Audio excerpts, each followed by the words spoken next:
قیامت سورہ اسرافیل کی اس خوفناک چیخ کا نام ہے جس سے پوری کائنات زلزلے میں آ جائے گی۔ آغاز میں یہ آواز سریلی محسوس ہوگی اور لوگ اس انجانی اور سریلی آواز کو سننے کے لیے اپنے گھروں سے باہر آ جائیں گے، مگر آہستہ آہستہ یہ آواز بلند ہوتی جائے گی اور بالآخر یہ آواز اتنی زوردار اور خوفناک ہو جائے گی کہ اس کی دہشت سے دودھ پلانے والی مائیں اپنے دودھ پیتے بچوں کو بھول جائیں گی، حاملہ عورتوں کے حمل ساکت ہو جائیں گے۔ اس چیخ اور زلزلے کی شدت دم بدم بڑھتی جائے گی جس سے تمام انسان اور جانور مرنا شروع ہو جائیں گے، یہاں تک کہ زمین و آسمان میں کوئی جاندار زندہ نہ بچے گا۔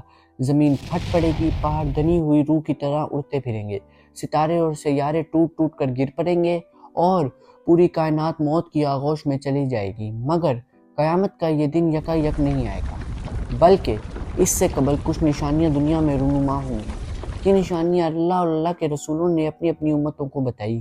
یہ نشانیاں کون کون سی ہیں؟ قیامت کی کتنی نشانیاں پوری ہو چکی ہیں اور کتنی نشانیاں ابھی باقی ہیں؟ یہ سب جاننے کے لیے اس ویڈیو کو اینڈ تک دیکھیں۔ ہیلو اینڈ السلام علیکم، welcome back to history with ZH۔ تو بنا کوئی ٹائم ویسٹ کیے کرتے ہیں آج کی ویڈیو کو سٹارٹ اور بات کرتے ہیں قیامت کی نشانیوں کے بارے میں۔ قیامت کے آنے کا صحیح وقت کا علم تو صرف اللہ تعالیٰ کو ہے، لیکن قرب قیامت کی علامات و نشانیاں تمام انبیاء نے اپنی اپنی امتوں کو بتائی۔ قیامت کی ان نشانیوں میں کچھ چھوٹی نشانیاں ہیں جنہیں علامات صغریٰ کہتے ہیں، مثلاً زنا کا عام اور آسان ہو جانا، دنیا پر بڑی بڑی عمارتوں کا تعمیر ہونا، دولت کی فراوانی، بے حیائی کا بڑھ جانا، زلزلے آنا، خوبصورت مسجدوں کی تعمیر اور نمازیوں کا کم ہونا وغیرہ شامل ہے، اور کچھ بڑی علامتیں ہیں جنہیں علامات کبریٰ کہتے ہیں۔ قیامت کی علامات کبریٰ میں سب سے پہلی علامت حضرت امام مہدی کا ظہور ہے۔ حدیث مبارکہ میں آئے کہ حضرت امام مہدی سیدہ فاطمہ الزہرا کی اولاد میں سے ہوں گے، نام محمد، والد گرامی کا نام عبداللہ ہوگا۔ امام مہدی کی حکومت پہلے عرب میں ہوگی، پھر ساری دنیا میں پھیل جائے گی، 7 سال حکومت کریں گے۔ امام مہدی مدینہ منورہ میں پیدا ہوں گے۔ آخری زمانے میں جب مسلمان ہر طرف سے مغلوب ہو جائیں گے، مسلسل جنگیں ہوں گی، شام میں بھی عیسائیوں کی حکومت قائم ہو جائے گی، ہر جگہ کفار کے مظالم بڑھ جائیں گے، عرب میں بھی مسلمانوں کی مضبوط حکومت نہیں رہے گی، عیسائی خیبر کے قریب تک پہنچ جائیں گے اور اس جگہ تک ان کی حکومت قائم ہو جائے گی، بچے کچے مسلمان مدینہ منورہ پہنچ جائیں گے۔ اس وقت حضرت امام مہدی مدینہ منورہ میں موجود ہوں گے۔ لوگوں کے دل میں یہ خیال پیدا ہوگا کہ امام مہدی کو تلاش کرنا چاہیے اور ان کے ہاتھ پر بیعت کر کے ان کو امام بنا لینا چاہیے۔ اس زمانے کے نیک لوگ، اولیاء اللہ، ابدال سبھی امام مہدی کی تلاش میں ہوں گے۔ امام اس ڈر سے کہ لوگ انہیں حاکم اور امام نہ بنا لیں، مدینہ منورہ سے مکہ معظمہ چلے جائیں گے اور بیت اللہ شریف کا طواف کر رہے ہوں گے۔ حجر اسود اور مقام ابراہیم کے درمیان ہوں گے کہ لوگ انہیں پہچان لیں گے اور لوگ ان کو گھیر کر ان سے حاکم اور امام ہونے کی بیعت کر لیں گے۔ اسی بیعت کے دوران ایک آواز آسمان سے آئے گی جس کو تمام لوگ جو وہاں موجود ہوں گے سنیں گے، اور یہ آواز ہوگی، یہ اللہ تعالیٰ کے خلیفہ اور حاکم بنائے ہوئے امام مہدی ہیں۔ جب آپ کے بیعت کی شہرت ہوگی تو مدینہ منورہ کی فوجیں مکہ مکرمہ میں جمع ہو جائیں گی اور شام، عراق اور یمن کے اہل اللہ اور ابدال سب آپ کی خدمت میں حاضر ہوں گے اور آپ کی بیعت کریں گے۔ ایک فوج حضرت امام مہدی سے لڑنے کے لیے آئے گی۔ جب وہ مکہ مکرمہ اور مدینہ منورہ کے درمیان ایک جنگل میں پہنچے گی اور ایک پہاڑ کے نیچے ٹھہرے گی تو سوائے 2 آدمیوں کے سب زمین میں دھنس جائیں گے اور امام مہدی مکہ مکرمہ سے مدینہ منورہ آئیں گے، رسول اللہ صلی اللہ تعالیٰ علیہ وسلم کے روضہ مبارک کی زیارت کریں گے، پھر شام روانہ ہوں گے۔ دمشق پہنچ کر عیسائیوں سے خونریز جنگ ہوگی جس میں بہت سے مسلمان شہید ہو جائیں گے اور بالآخر مسلمانوں کو فتح ہوگی۔ امام مہدی ملک کا انتظام سنبھال لیں گے اور قسطم دنیا فتح کرنے کے لیے سفر پر روانہ ہوں گے، اور پھر قسطم دنیا فتح کر کے امام مہدی شام کے لیے روانہ ہوں گے۔ شام پہنچنے کے کچھ ہی عرصے بعد دجال نکل پڑے گا۔ دجال شام اور عراق کے درمیان میں سے نکلے گا اور گھومتا گھماتا دمشق کے قریب پہنچ جائے گا۔ عصر کی نماز کے وقت لوگ نماز کی تیاری میں مصروف ہوں گے کہ اچانک حضرت عیسیٰ علیہ السلام 2 فرشتوں کے کندھوں پر ہاتھ رکھے ہوئے آسمان سے اترتے ہوئے نظر آئیں گے۔ حضرت عیسیٰ علیہ السلام جو کہ دجال کے فتنے کو ختم کرنے کے لیے اللہ تعالیٰ کی طرف سے نازل ہوں گے۔ دجال کا فتنہ بہت بڑا فتنہ ہوگا۔ امام مہدی کے لیے ممکن نہیں ہوگا کہ وہ اتنے بڑے فتنے پر قابو پا سکیں، اس کے لیے انسان بھی بہت بڑا چاہیے ہوگا، جیسے کہ کسی پیغمبر کے لیول کا، جو کہ حضرت عیسیٰ علیہ السلام ہوں گے۔ امام مہدی حضرت عیسیٰ علیہ السلام کے لیے گراؤنڈز پرووائڈ کریں گے۔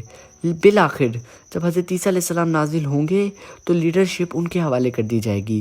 دجال حضرت عیسیٰ علیہ السلام کو دیکھ کر بھاگنا شروع کر دے گا اور باب لد کے مقام پر عیسیٰ علیہ السلام دجال کو قتل کر دیں گے۔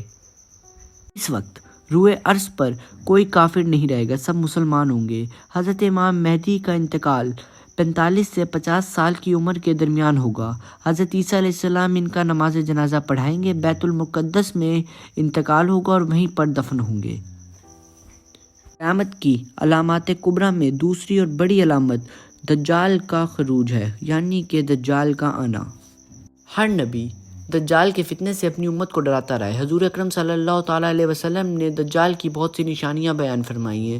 دجال یہودی ہوگا، خدائی کا دعویٰ کرے گا، اس کی دونوں آنکھوں کے درمیان کافر لکھا ہوگا، دائیں آنکھ سے کانا ہوگا، دائیں آنکھ کی جگہ انگور کی طرح کا ابھرا ہوا دانہ ہوگا، زمین پر اس کا قیام 40 دن ہوگا۔ اللہ تعالیٰ کے اذن سے بہت سے معجزات بھی کر سکے گا۔ وہ لوگوں کو قتل کر کے زندہ کرے گا، وہ آسمان کو حکم کرے گا، آسمان بارش برسائے گا، زمین کو حکم کرے گا، زمین غلہ اگائے گی، ایک ویرانے سے گزرے گا اور اسے کہے گا اپنے خزانے نکال، وہ اپنے خزانے باہر نکالے گی، پھر وہ خزانے شہد کی مکھیوں کی طرح اس کے پیچھے چلیں گے۔ آخر میں ایک شخص کو قتل کرے گا، پھر زندہ کرے گا، اس کو دوبارہ قتل کرنا چاہے گا مگر ایسا نہیں کر سکے گا۔ دجال پوری زمین کا چکر لگائے گا، کوئی شہر ایسا نہیں ہوگا جہاں دجال نہیں جا سکے گا سوائے مکہ مکرمہ اور مدینہ منورہ کے۔ ان دو شہروں میں فرشتوں کے پہرے کی وجہ سے وہ داخل نہیں ہو سکے گا۔ دجال کا فتنہ تاریخ انسانیت کا سب سے بڑا فتنہ ہوگا۔ حضرت امام مہدی جب کچھ دنیا فتح کر کے شام کے شہر دمشق میں مقیم ہوں گے کہ شام اور عراق کے درمیان میں سے دجال کا فتنہ نکلے گا۔ پہلے نبوت کا دعویٰ کرے گا، یہاں سے دجال اسفان پہنچے گا، اسفان کے 70,000 یہودی اس کے ساتھ ہو جائیں گے، پھر خدائی کا دعویٰ شروع کر دے گا اور اپنے لشکر کے ساتھ زمین میں فساد مچاتا پھرے گا، بہت سے ملکوں سے ہوتا ہوا یمن پہنچے گا، بہت سے گمراہ لوگ اس کے ساتھ ہو جائیں گے، یہاں سے مکہ مکرمہ کے لیے روانہ ہوگا، مکہ مکرمہ کے قریب آ کر ٹھہرے گا، مکہ مکرمہ کے گرد فرشتوں کے حفاظتی پہرا ہوگا جس کی وجہ سے وہ مکہ مکرمہ میں داخل نہ ہو سکے گا، پھر مدینہ منورہ کے لیے روانہ ہوگا، یہاں بھی فرشتوں کا حفاظتی پہرا ہوگا، دجال مدینہ منورہ میں بھی داخل نہیں ہو سکے گا۔ اس وقت مدینہ منورہ میں 3 مرتبہ زلزلہ آئے گا جس سے کمزور ایمان والے گھبرا کر مدینہ منورہ سے باہر نکل جائیں گے اور دجال کے فتنے میں پھنس جائیں گے۔ مدینہ میں اللہ والے دجال سے مقابلہ کریں گے، دجال انہیں قتل کر دے گا، پھر زندہ کرے گا، وہ کہیں گے کہ اب تو تیرے دجال ہونے کا پکا یقین ہو گیا۔ دجال انہیں دوبارہ قتل کرنا چاہے گا مگر نہیں کر سکے گا۔ یہاں سے دجال شام کے لیے روانہ ہوگا، دمشق کے قریب پہنچ جائے گا، یہاں حضرت امام مہدی پہلے سے موجود ہوں گے اور عصر کی نماز کا انتظام کر رہے ہوں گے کہ اچانک آسمان سے حضرت عیسیٰ علیہ السلام 2 فرشتوں کے کندھوں پر ہاتھ رکھے ہوئے نازل ہوں گے۔ امام مہدی نماز کی امامت حضرت عیسیٰ علیہ السلام کو دینا چاہیں گے مگر وہ انکار کر دیں گے اور حضرت امام مہدی کے پیچھے نماز پڑھیں گے۔ اگلی صبح حضرت عیسیٰ علیہ السلام مسلمانوں کے لشکر کے ساتھ دجال کے لشکر کی طرف پیش قدمی فرمائیں گے، وہ گھوڑے پر سوار ہوں گے، نیزہ ان کے ہاتھ میں ہوگا، دجال کے لشکر پر حملہ کر دیں گے۔ دجال حضرت عیسیٰ علیہ السلام کو دیکھ کر بھاگنا شروع کر دے گا۔ اگلی صبح حضرت عیسیٰ علیہ السلام مسلمانوں کے لشکر کے ساتھ دجال کے لشکر کی طرف پیش قدمی فرمائیں گے، وہ گھوڑے پر سوار ہوں گے، نیزہ ان کے ہاتھ میں ہوگا، دجال کے لشکر پر حملہ کر دیں گے، بہت گھمسان کی لڑائی ہوگی، اور اگر کوئی یہودی کسی درخت کی چھال کے پیچھے بھی چھپا ہوگا تو درخت سے آواز آئے گی کہ اے مسلمان، تو اس یہودی کو قتل کر دے جو میرے پیچھے چھپا ہے۔ یہ آواز آئے گی، یہ آواز نہیں آئے گی کہ اے سنی وہابی اہل سنت والجماعت، اے شیعہ تو اس یہودی کو قتل کر دے، یہ آواز نہیں آئے گی اے مسلم تو اس یہودی کو قتل کر دے۔ حضرت عیسیٰ علیہ السلام کے سانس میں یہ تاثیر ہوگی کہ جہاں تک ان کی نگاہ جائے گی وہیں تک ان کا سانس پہنچے گا، اور جس کافر کو آپ کے سانس کی ہوا لگے گی وہ اسی وقت مر جائے گا۔ دجال حضرت عیسیٰ علیہ السلام کو دیکھ کر بھاگنا شروع کر دے گا، آپ اس کا پیچھا کریں گے اور بالآخر باب لط کے مقام پر پہنچ کر دجال کو قتل کر دیں گے۔ قیامت کی علامات کبریٰ میں سے تیسری علامت آسمان سے حضرت عیسیٰ علیہ السلام کا نازل ہونا اور دجال کو قتل کرنا ہے۔ جب حضرت امام مہدی مدینہ منورہ سے ہو کر دمشق پہنچ چکے ہوں گے اور دجال بھی مکہ مکرمہ اور مدینہ منورہ سے دھتکارتا ہوا دمشق کے قریب پہنچ گیا ہوگا تو امام مہدی اور یہودیوں کے درمیان جنگیں زوروں پر ہوں گی، اور ایک دن عصر کی نماز کا وقت ہوگا، جیسے کہ میں نے آپ کو بتایا کہ اذان ہو چکی ہوگی، لوگ نماز کی تیاری میں مشغول ہوں گے کہ اچانک حضرت عیسیٰ علیہ السلام 2 فرشتوں کے پروں پر ہاتھ رکھے ہوئے آسمان سے اترتے ہوئے نظر آئیں گے۔ حضرت عیسیٰ: سر نیچے کریں گے تو پانی کے قطرے گریں گے، سر اونچا کریں گے تو چمکدار موتیوں کی طرح دانے گریں گے۔ دمشق کی جامع مسجد کے مشرقی جانب کے سفید رنگ کے مینار پر اتریں گے، وہاں سے سیڑھی کے ذریعے نیچے اتریں گے۔ حضرت عیسیٰ علیہ السلام عدل و انصاف قائم کریں گے، عیسائیوں کی صلیب کو توڑ دیں گے، خنزیر کو قتل کر دیں گے، جزیے کو ختم کر دیں گے، یہودیوں اور دجال کو قتل کر دیں گے، یہاں تک کہ یہودی ختم ہو جائیں گے۔ حضرت عیسیٰ علیہ السلام کو اللہ تعالیٰ نے یہ شرف بخشا ہوگا کہ جہاں تک ان کی نظر جائے گی وہاں تک ان کا سانس پہنچے گا، اور جس بھی کافر کو ان کا سانس پہنچے گا وہ مر جائے گا۔ باب اللط پر دجال کو قتل کر دیں گے، مال کی اتنی فراوانی ہو جائے گی کہ کوئی اسے قبول نہیں کرے گا۔ امام مہدی لیڈرشپ حضرت عیسیٰ علیہ السلام کو دے دیں گے، تمام انتظامات وہ سنبھالیں گے۔ آسمان سے اترنے کے بعد بھی حضرت عیسیٰ نبی ہی ہوں گے، کیونکہ نبی کی منصب نبوت کبھی ختم نہیں ہوتی۔ اس وقت حضرت عیسیٰ امت محمدیہ کے حکمران کی حیثیت سے ہوں گے۔ دجال کو قتل کرنے کے بعد حضرت عیسیٰ مسلمانوں کے احوال کی اصلاح فرمائیں گے، اللہ تعالیٰ کے حکم سے انہیں کوہ طور پر لے جائیں گے۔ 40 یا 45 برس حکومت کرنے کے بعد ان کی وفات ہوگی، اس دوران یہ نکاح بھی کریں گے اور آپ کی اولاد بھی ہوگی۔ مدینہ منورہ میں انتقال ہوگا، حضور اکرم صلی اللہ تعالیٰ علیہ وسلم کے روضہ مبارک میں دفن ہوں گے۔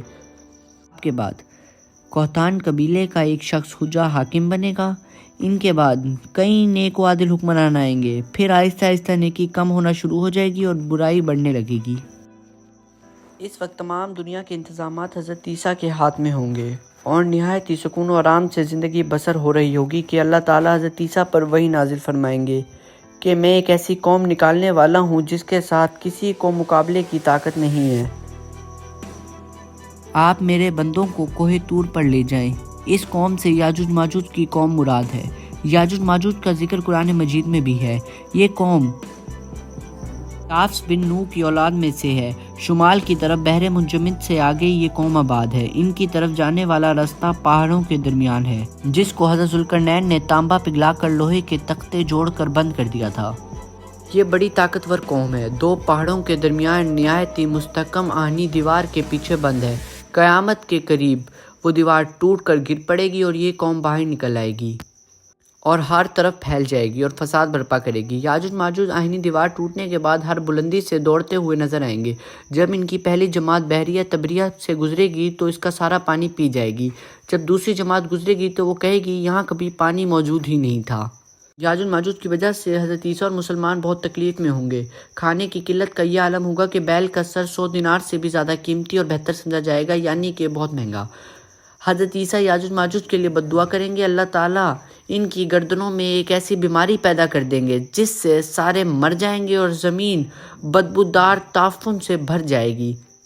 حضرت عیسیٰ کی دعا سے اللہ تعالیٰ بڑی بڑی گردنوں والے پرندے بھیجیں گے جو ان کو اٹھا کر جہاں اللہ تعالیٰ چاہیں گے وہاں پھینک دیں گے۔ پھر موسلادھار بارش ہوگی جو ہر جگہ ہوگی، کوئی مکان یا کوئی علاقہ ایسا نہیں ہوگا جہاں پر یہ بارش نہ پہنچے۔ وہ بارش پوری زمین کو دھو کر صاف اور شفاف کر دے گی اور بدبو ختم ہو جائے گی۔ قیامت کی علامات کبریٰ میں سے چوتھی اور سب سے بڑی علامت سورج کا مغرب سے طلوع ہونا ہے۔ قرآن اور حدیث میں اس کا ذکر موجود ہے۔ دھوئیں کے ظاہر ہونے اور زمین کے دھس جانے کے واقعے کے بعد اچانک ایک رات بہت لمبی ہوگی کہ مسافروں کے دل گھبرا کر بے قرار ہو جائیں گے، بچے سو سو کر اکتا جائیں گے، جانور باہر کھیتوں میں جانے کے لیے چلانے لگیں گے، تمام لوگ ڈر اور گھبراہٹ سے بے قرار ہو جائیں گے۔ جب 3 راتوں کے برابر یہ رات ختم ہوگی تو سورج ہلکی سی روشنی کے ساتھ مغرب کی طرف سے طلوع ہوگا اور سورج کی حالت ایسی ہوگی جیسے اس کو گہن لگا ہوتا ہے۔ اس وقت توبہ کا دروازہ بند ہو جائے گا اور کسی کی بھی توبہ قبول نہیں ہوگی۔ سورج آہستہ آہستہ اونچا ہوتا جائے گا، جب اتنا اونچا ہو جائے گا جتنا دوپہر سے کچھ پہلے ہوتا ہے تو واپس مغرب کی طرف غروب ہونا شروع ہو جائے گا اور معمول کے مطابق غروب ہو جائے گا، پھر حسب معمول طلوع و غروب ہوتا رہے گا۔ مغرب سے سورج طلوع ہونے والے واقعے کے کچھ سال بعد قیامت کے لیے سور پھونکا جائے گا۔ قیامت کی بڑی علامتوں میں سے 5ویں علامت دھات الارض کا زمین سے نکلنا ہے۔ اس کا ذکر قرآن کریم اور حدیث مبارکہ میں موجود ہے۔ مغرب سے سورج طلوع ہونے کے واقعے کے کچھ ہی روز بعد مکہ مکرمہ میں واقع پہاڑ صفا پھٹے گا اور اس سے ایک عجیب و غریب جانور نکلے گا۔ جو لوگوں سے باتیں کرے گا اور بڑی تیزی کے ساتھ ساری زمین پر پھر جائے گا۔ اس کے پاس حضرت سلیمان علیہ السلام کی انگوٹھی اور حضرت موسیٰ علیہ السلام کا عصا ہوگا۔ ایمان والوں کی پیشانی پر حضرت موسیٰ کے عصا سے ایک نورانی لکیر کھینچ دے گا، جس سے ان کا سارا چہرہ روشن ہو جائے گا، اور کافروں کی ناک یا گردن پر حضرت سلیمان کی انگوٹھی سے سیاہ مہر لگا دے گا، جس سے ان کا سارا چہرہ میلا ہو جائے گا، اور لوگوں کے مجمع میں ایمان والوں کو کہے گا یہ ایماندار ہیں، اور کافر کے بارے میں کہے گا یہ کافر ہیں۔ اس کے بعد وہ غائب ہو جائے گا۔ اس کے بعد چھٹی قیامت کی علامت ہواؤں کا چلنا اور تمام مسلمانوں کا وفات پا جانا ہے۔ جانور والے واقعے کے کچھ ہی روز بعد جنوب کی طرف سے ایک ٹھنڈی اور نہایت ہی فرحت بخش ہوا چلے گی، جس سے تمام مسلمانوں کی بغل میں کچھ نکل آئے گا، جس سے وہ سب مر جائیں گے۔ حتیٰ کہ اگر کوئی مسلمان کسی غار میں چھپا ہوگا تو وہ ہوا وہاں بھی پہنچے گی اور وہ بھی مر جائے گا۔ اس وقت روئے زمین پر کوئی مسلمان نہیں ہوگا، سب کافر ہوں گے اور شرار الناس یعنی برے لوگ رہ جائیں گے۔ قیامت کی نشانیوں میں 7ویں نشانی بیت اللہ کا شہید ہونا ہے۔ جب سارے مسلمان مر جائیں گے اور روئے زمین پر صرف کافر رہ جائیں گے، اس وقت ساری دنیا میں حبشیوں کا غلبہ ہوگا اور انہی کی حکومت ہوگی۔ قرآن کریم دلوں اور کاغذوں سے اٹھا لیا جائے گا، حج بند ہو جائے گا، دلوں سے خوف خدا اور شرم و حیا بالکل اٹھ جائے گی، لوگ سرے عام بے حیائی کریں گے۔ بیت اللہ شریف کو شہید کر دیا جائے گا۔ حبشہ کا رہنے والا چھوٹی پنڈلیوں والا ایک شخص بیت اللہ شریف کو شہید کرے گا۔ اس کو لگے گا کہ بیت اللہ کے نیچے بہت سا خزانہ ہے اور وہ اس کو حاصل کرنے کے لیے بیت اللہ کو گرا دے گا۔ جس بیت اللہ کی طرف منہ کر کے ہم نماز پڑھتے ہیں تو یہ منظر بھی دنیا میں آئے گا کہ اسی کو شہید کر دیا جائے گا۔ قیامت کی علامات کبریٰ میں آخری علامت آگ کا نکلنا ہے۔ قیامت کا سور پھونکے جانے سے پہلے زمین پر بت پرستی اور کفر پھیل جائے گا۔ اللہ تعالیٰ کی طرف سے لوگوں کے شام میں جمع ہونے کے اسباب پیدا ہوں گے۔ شام میں حالات اچھے ہوں گے، لوگ وہاں کا رخ کریں گے۔ پھر یمن سے ایک آگ نکلے گی جو لوگوں کو ارض محشر یعنی شام کی طرف ہانگے گی۔ جب سب لوگ ملک شام میں پہنچ جائیں گے تو یہ آگ غائب ہو جائے گی۔ اس کے بعد عیش و آرام کا زمانہ آئے گا، لوگ مزے سے زندگی بسر کر رہے ہوں گے۔ کچھ عرصہ اسی حالت میں گزرے گا کہ اچانک قیامت قائم ہو جائے گی۔ ان تمام علامات کے واقع ہو جانے کے بعد جمعے کا دن ہوگا، لوگ اپنے اپنے کاموں میں لگے ہوں گے کہ اچانک قیامت قائم ہو جائے گی۔ 2 آدمیوں نے کپڑا پھیلا رکھا ہوگا، وہ اس کو سمیٹ نہ سکیں گے اور نہ ہی خرید و فروخت کر سکیں گے کہ قیامت قائم ہو جائے گی۔ ایک شخص اپنی اونٹنی کا دودھ لے کر جائے گا اور وہ اسے پی نہیں سکے گا کہ قیامت قائم ہو جائے گی۔ ایک شخص اپنے پانی والے حوض کی مرمت کر رہا ہوگا، وہ اس سے پانی نہیں پی سکے گا کہ قیامت قائم ہو جائے گی۔ ایک شخص نے نوالا منہ کی طرف اٹھایا ہوگا، وہ اسے منہ میں نہیں ڈال سکے گا کہ قیامت قائم ہو جائے گی۔ تو یہ تھی ہماری قیامت کی نشانیوں کے بارے میں آج کی ویڈیو۔ اگر آپ کو یہ ویڈیو پسند آئی ہو تو چینل کو سبسکرائب کریں، ویڈیو کو لائک کریں، شیئر کریں اور کمنٹ کرنا تو بالکل مت بھولیے گا۔ اور اگلی ویڈیو تک کے لیے اجازت دیں۔ اللہ حافظ۔